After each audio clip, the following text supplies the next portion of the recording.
যে দেখেন এই গরুর ফ্যাপসা আর এই যে গরুর মাংস, আর এখানে দেখাও মুগের ডাল দিয়ে গরুর মাংস রান্না করবো, সাথে কলিজা গুদ্দা ফ্যাপসা মিলানো থাকবে। ডালটা ধুয়ে নেই, পেঁয়াজটা লাগা দেয়।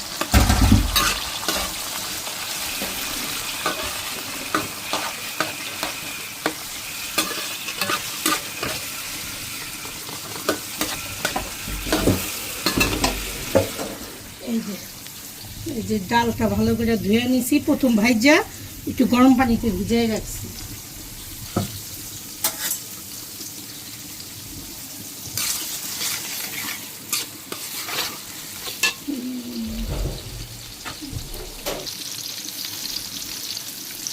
আদা বাটা,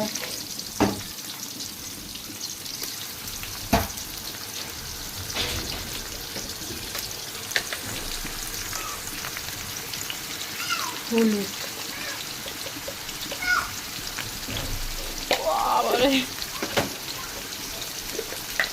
ডাল দিয়ে মাংস রান্না তো একটু ঝালটা মোটামুটি ভালোই দেওয়ার চেষ্টা করব। দেখি একটু রান্নায় সবসময় এরকম গরম পানি ব্যবহার করবেন, রান্নার কালার ভালো আসে।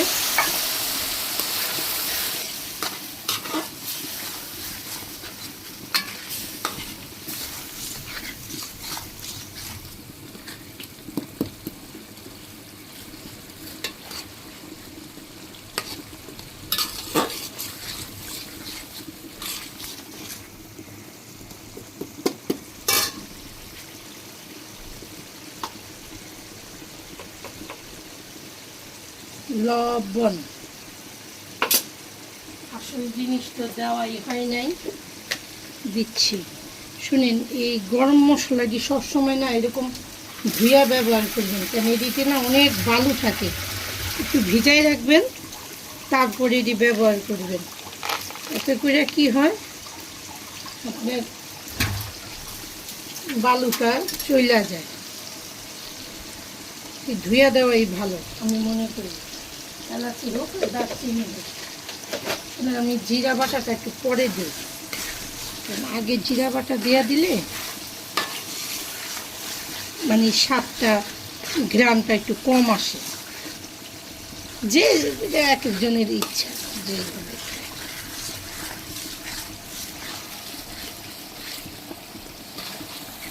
এই যে গরুর মাংসটা ঢাইলা দিব, বিসমিল্লাহ।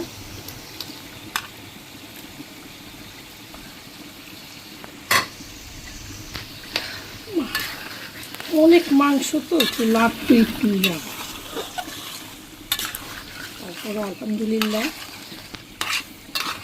এই যে আমার মাংস কষানো দেখছেন, সুন্দর করে মাংসটা কষিয়ে নিচ্ছি।